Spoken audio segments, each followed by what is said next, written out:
อาจมีทิวเขาสักแห่งให้ได้มองเพื่อพักผ่อนสายตาให้ได้เอนกายเพื่อพักผ่อนจากความเหนื่อยล้า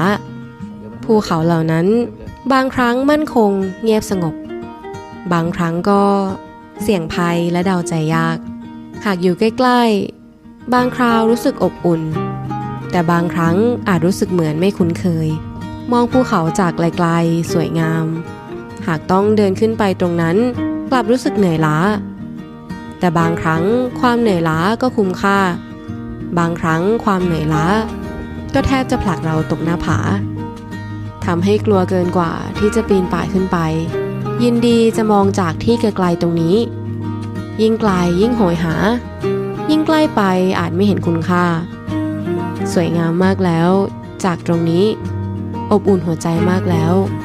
ใกล้แค่นี้ก็พอถึงขุนเขาที่เราหลงรัก